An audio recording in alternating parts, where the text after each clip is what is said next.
Thank you, Marv. Good morning. I am Steve Byrne, and I am the Executive Vice President for Generation and Transmission and the Chief Operating Officer for South Carolina Electric and Gas. And SCE&G is the largest subsidiary of the SCANA Corporation. I'm happy to be with you here today to discuss our nuclear construction project in South Carolina. We currently have one operating unit at the Jenkinsville site, and we are going to add 2 new units at the same location. We have a 55% ownership stake in the new units, while our partner, which is state-run utility Santee Cooper, holds 45%. As of September of last year, the partnership has spent a total of about $1.4 billion on the project, which I'll discuss in more detail in my next slide. We received state approval for our project in February of 2009, and we anticipate receiving our combined construction and operating license, or COL, sometime in late 2011 or early 2012. Now that'll put us on schedule to start up the first of those new units in 2016 and the second in 2019.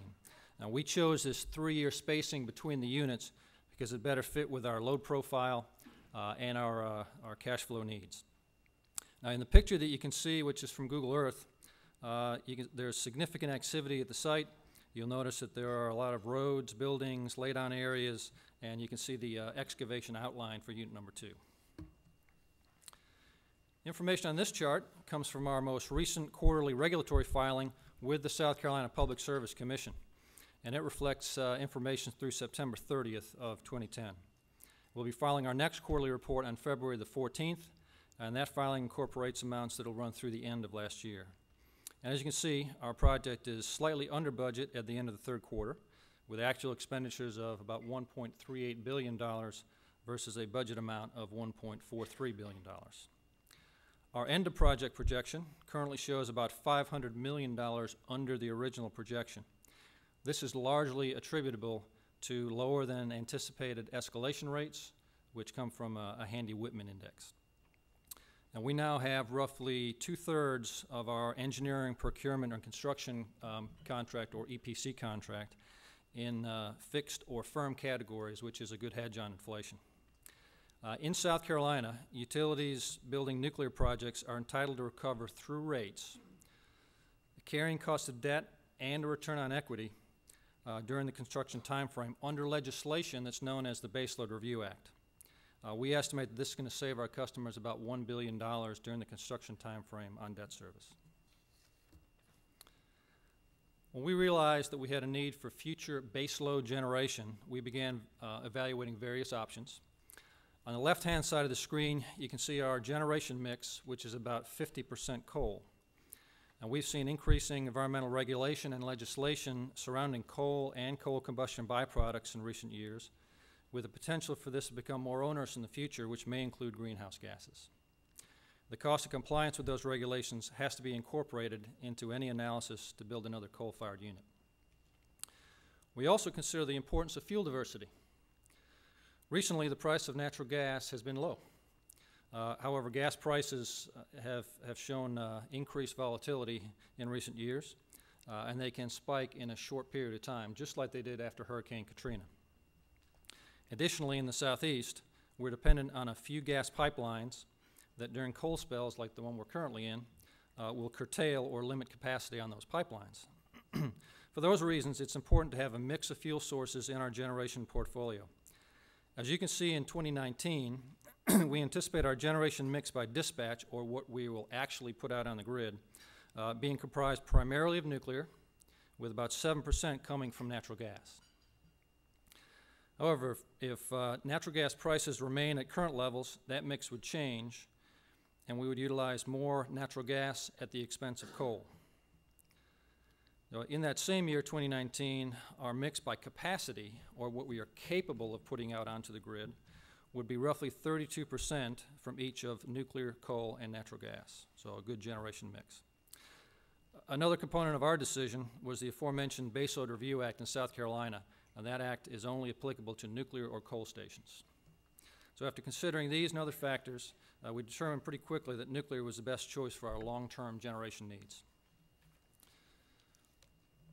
Once we made the decision to build nuclear, we started the process by filing applications for regulatory approval signing construction agreements with Westinghouse and Shaw, performing pre-construction site work, and procuring components for our units. Now, manufacture of the largest components requires long lead time, so you've got to start early. On this slide, you can see a schematic of the various components of the reactor vessel and how they fit together. The 4 circled components I'm going to show you on the next slide. So these are the actual components that make up our unit number 2 reactor vessel, and they're in the fabrication process. For ultra-large forgings like these, there's only a couple of places in the world where they can be forged. Due to the rigorous forging, machining, cladding, testing, and documentation requirements, it can be 3 or 4 years from first iron to arrival on site.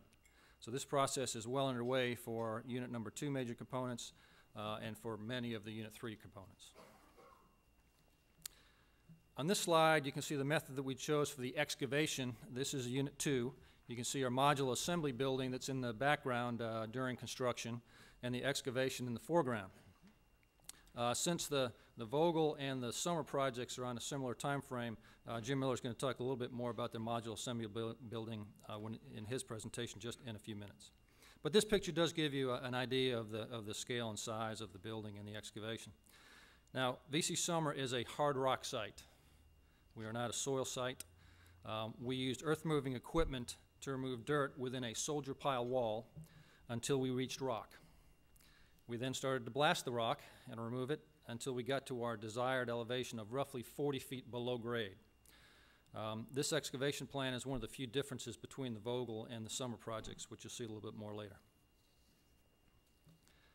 Since the AP1000 units will be erected using modular technology, I thought I would spend a minute to talk about modules. Now, modules can be relatively small, or modules can be very large. This is a picture of the CA20 module, which makes up a large part of the auxiliary building. This module is comprised of 72 submodules. It weighs over 2 million pounds and is about 7 stories tall. The picture you see here is from the Sanmen unit in China, and it has already been installed. Most of our structural modules will be manufactured at a facility here in the United States and trucked to the site for final assembly. With the nuclear revival happening in the Southeast, we have to consider the availability of a qualified workforce. Fortunately, we have a strong technical college system in the Southeast, and 2 of our in-state universities actually started nuclear engineering programs at a time frame when many college programs were being shuttered in other states. South Carolina State University has an undergraduate nuclear engineering program, and the University of South Carolina has a graduate-level nuclear engineering program. In addition to working with our universities, we developed several partnerships with technical colleges in our area to train our future workforce. Our oldest of these programs is with Orangeburg Calhoun Technical College, and they train instrument control, or INC techs. That's a program that has been supplying instrument techs to our unit number 1 for about 25 years and has been very successful. In addition to mechanical programs and electrician programs, we've worked with Midlands Tech, which is the closest technical college to our site, to create a nuclear operator training program. Now, we realize that the nuclear Navy will not be able to supply all of our operator needs forever, so that we've got to start to train our own. The program with Midlands Tech gives local students the opportunity to learn about the nuclear field and take difficult exams in the college system, thereby preparing them to pass the Nuclear Regulatory Commission license exam in the future. These students then do a boot camp with us during the summertime. In that boot camp, they are treated just like an operator. So we do things like put them on shift work, have them fight fires, go through drug and alcohol screening and background checks. They go on simulator evaluations and then weekly written exams. So this boot camp gives us and the students a chance to see if a nuclear career is really for them. And we're comfortable that these programs and others are increasing the supply of the quality workforce, both at the craft and the professional level. This slide, my last, shows a picture of the recently opened Quick Job Center in Fairfield County, which is the county where our plants are located. This is a collaborative venture between SCANA, Midlands Tech, Fairfield County, and the South Carolina Department of Commerce.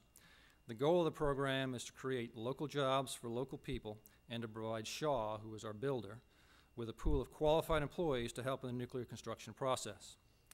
The center offers a 16-week program that trains people in such skills as pipe fitting, welding, carpentry, or other areas where Shaw has identified a need. The first class has started in January of this year.